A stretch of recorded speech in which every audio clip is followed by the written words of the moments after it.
Hey there, welcome to Zero Love Scooters, new scooter channel here, and I want to give you an honest opinion on this Apollo City scooter. This is not a paid review.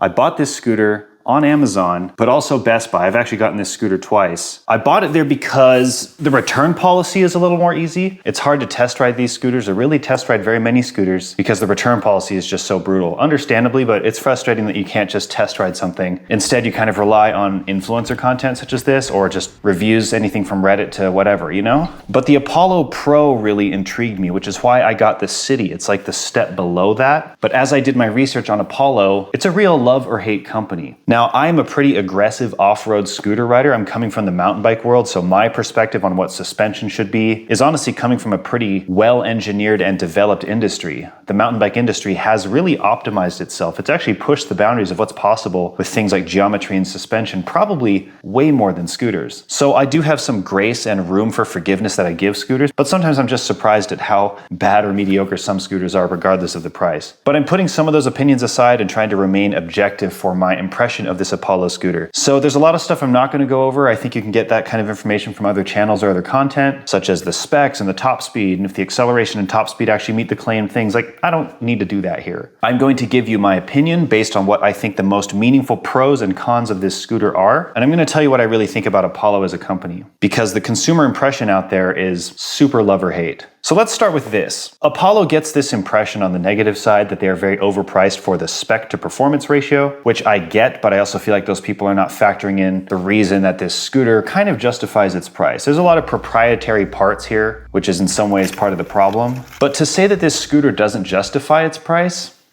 I have to disagree with that. If you're purely comparing specs to performance, yes, you can get faster scooters for the same price, but this is more of like a luxury brand. And there's something about the fit and finish of this scooter that does look very sleek, very put together, kind of like an Apple product where so much of it is tucked in and put away, which is probably why Apollo uses drum brakes. Now, as somebody who does ride aggressively off-road, I had mixed feelings about the drum brakes, and we're going to get into that. It's actually one of the big drawbacks despite some attractions. But the drum brake concept fits with this brand image of everything being kind of tucked away and sleek, etc. So don't say the price isn't justified. If you don't like this scooter, maybe it's not for you. And honestly, maybe this scooter isn't for me, and I don't think the Apollo Pro is going to be either. So let's get into the pros and cons. I'm going to bring the camera over to talk about this. Now, I've developed a pretty good eye and impression of what a good scooter is, if I may say so. And after getting to know the market enough, I will say that the intriguing elements of this scooter are largely in the regen braking. I actually do think this might be the best regenerative braking on the market, and it does somewhat compensate for the shortcomings of a drum brake. But if you're a more aggressive rider like I am, it might be a real deal breaker for all kinds of reasons. So let's get into the cons of what this proprietary handlebar system introduces. First of all, you can't really change this handlebar. Like, the handlebar and stem and computer assembly are literally all one part, and that attaches down here.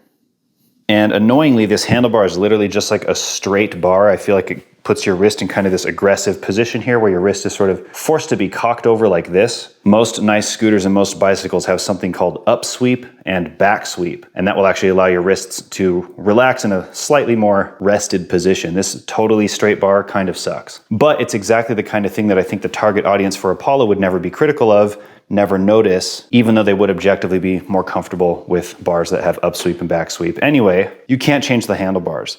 And you can't change the position really of the levers or the throttle. This throttle is internally wired. This handlebar is actually cut out in a way that the wires run inside and connect to the computer. And there is a little bit of room for like vertical adjustment, like on this axis for the throttle and the brake, which I did adjust. But it is so hard or impossible, depending on the scooter model that you get from Apollo, to switch the position and the throttle of the brake or adjust it at all. As you can see, there's literally like no room, right? There's no room to move anything. So there's a lot of downsides to this, I'm going to be honest. If you're a more advanced rider and you have nice brakes, you can actually set up your brakes to come to a very quick stop with one finger, which is really nice because you can have the rest of your hand on the handlebar. Here, that is not possible because the brake lever sticks out this far, and as I said, you cannot change the position. So you're stuck with this position. If I want a one finger brake here, my hand's literally all the way out here. My hand is that far off of the handlebar. Not going to work. 2 fingers, still too far off. 3 fingers, Still too far off. And guys, I have big hands. I am a 6'3" man. I do not have my hand on the grip enough until I'm positioned to basically have all 4 of my fingers on this brake lever, which is absolutely ridiculous. And if I were any further away, if it were even possible to be further away, guess what? I'd be too far to even reach this throttle. So it's very upsetting that they position the throttle and the brake like this, because it forces you to ride like this. You got all this wasted space here. You got to use all 4 fingers pretty much to brake, and you can barely reach the throttle. It's ridiculous. They should have switched the position of this and this, because then maybe I could ride with 1 or 2 fingers and then reach the throttle. But as it is, that's impossible. And honestly, this just isn't safe to ride. But a lot of people just aren't going to be critical of that detail, unfortunately.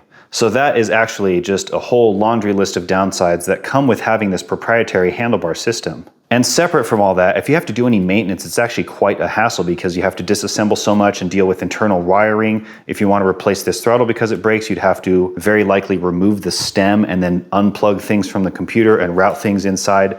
It is such an ordeal. That being said though, which is ultimately one of the main frustrations, is that this regenerative system is actually really, really good. I wish more scooters had something like this, a thumb throttle on the left side to modulate the regenerative braking. That way you could come to stops on a scooter without having to eat into the pads so much. One thing about scooters is that they wear through pads pretty quickly when you're using disc brakes because the wheels are pretty small. There's so many rotations per minute happening. It would be so nice and so smart to have a regenerative braking system like the Apollo has. So kudos, honestly, to Apollo for having probably the best regenerative braking system here. It's very strong. You can basically come to a full stop on it very reliably. It's very predictable. Sometimes regenerative braking isn't. It can be a little bit jumpy, but they really got it down on here. As far as the regen braking goes, I'd almost compare it to Tesla. It's really good. But the other problem is, now as I mentioned, I'm a more aggressive rider. The drum brakes without the regenerative braking are actually quite weak. And this is actually a very hard lever to pull. I would say, honestly, that this is like maybe 5 times, 6 times harder to pull, as in to get to move,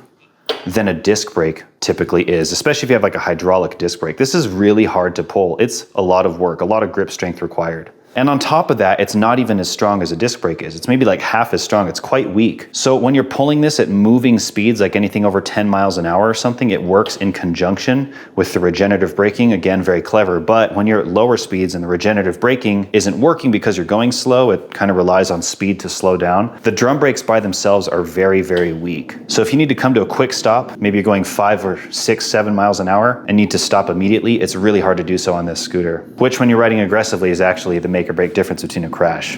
And that is an absolute deal breaker for me. Can't adjust the lever positioning. It's too far from the throttle in the stock position and you can't really do anything about it. That's so frustrating. It's so frustrating that I can't have my hands where I want them and reach everything, and that I can't even do anything about it. Let me say one more thing about the disc brakes, and this was something that initially attracted me. So as I said, I do ride aggressively. Some of the scooters I've ridden with 160mm rotors on 11-inch wheels, tires, whatever you want to call it. I almost always bend the rotors, unfortunately. So I was thinking, you know, it would be nice if the drum brakes are actually good. It would mean that I can ride these scooters and I don't even have to worry about a rotor getting bent or broken, right? So if the drum brake is good enough, big if, then I don't have to worry about bending or breaking rotors anymore. But unfortunately, it just isn't. But honestly, maybe it would be if they at least allowed you to position things a little differently. Very, very frustrating. I feel like there's a huge missed opportunity here. So many things important, but sacrificed just to have this proprietary sleek fit. And ultimately, what's the point? You still have wires sticking out, you know, even though you did all of this to have some internally wired stuff because of the brake cable. So I mean, just have the wires run out here and kind of run alongside all this. That's what you see on most scooters, right? And then you could at least adjust it. And I don't think the consumer audience would necessarily be critical of that. It's very normal. So I don't know, maybe that's basically what I want to say about this scooter. I'm going to be sending it back. I really wanted it to work, but the drawbacks are just too big. And I think the drawbacks that I'm observing here are going to be the same on the Apollo Pro. I thought you could actually replace the Apollo Pro handlebars because they sort of attach to a stem and clamp the way that a normal scooter might, but the handlebars are actually still proprietary. They're still drilled in such a way that allows for them to be internally routed through the handlebars, like the throttles and everything. And I don't know what I'm going to think of the Apollo Pro's rear suspension system. It's like a rubber cartridge. The other thing too is like, I can't even trust other influencers who seem to have a pretty fair perspective on things. I can't trust them because I don't know how critical they actually are, even if they're being honest. Like, are they really pushing the limits of a scooter the way that I am? I don't know. Do they have a certain expectation of suspension that comes from a place like mountain biking? Or is their entire perspective based on terrible, mediocre suspension coming on scooters that are $1,000 and up? Like, is that the bar, you know what I mean? My whole point is that I feel like the bar in so many ways for the entire scooter industry is actually really low. And this is somewhat understandable on the business side of things because I think the audience for scooters is not really ready to start paying a lot of money for something like this. Scooters, and the whole reason that they're even a relevant product right now, is really born out of them being like a practical replacement for your car on short commutes, right? I think they largely became popular because of drunk people riding downtown who can't drive themselves home and maybe don't want to pay for an Uber. Those are the people who have somewhat created the marketplace for scooters. So it's hard to have a marketplace full of people that are really not that critical about scooters and try to sell like a $4,000 or $5,000 scooter with really nice suspension, high-end disc brakes, etc. And I ultimately point to that as the reason that some of the market is surprisingly disappointing, but also that a lot of the influencers out there for scooters just aren't that critical. I just feel like the whole market as it stands isn't that critical. Like take the Wolf King GTR, for example. That's crowned as like the king of scooters, which in some ways it obviously is. But have you felt the suspension on there? The suspension on there feels like absolute dirt garbage to me, if I'm being honest. If I'm being honest, the fork on that scooter feels like something on a $300 Walmart bike, just pumping it around. It's upsetting that a scooter that costs that much doesn't feel something closer to what you might expect from like RockShox or Fox. And I personally wouldn't have a problem paying like $1,000 or $2,000 more for a scooter that actually felt that good. That's what I want. I wish that existed, but it doesn't.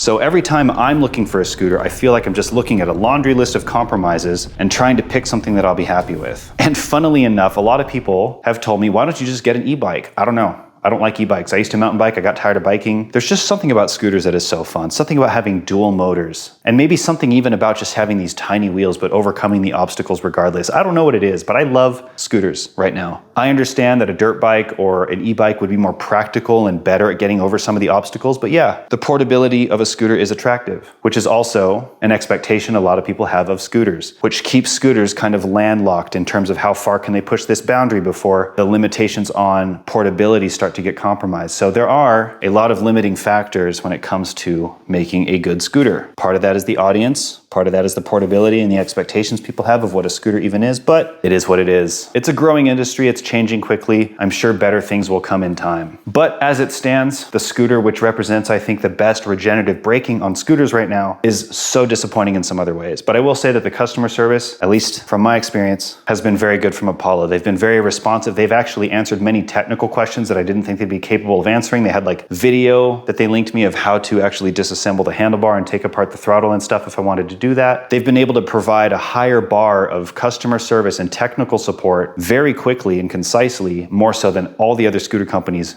virtually. And I've talked to quite a few. So my impression is that the customer service is actually quite good. And my impression is that the price for the scooter does make sense, but it's not for everybody. It's kind of for like a more casual rider probably that just wants the luxurious qualities that this scooter offers. They don't intend to push the boundaries very far off-road. And maybe some of their perspective is a little bit amateur. Maybe that's why they wouldn't necessarily care that you're using 4 fingers to brake.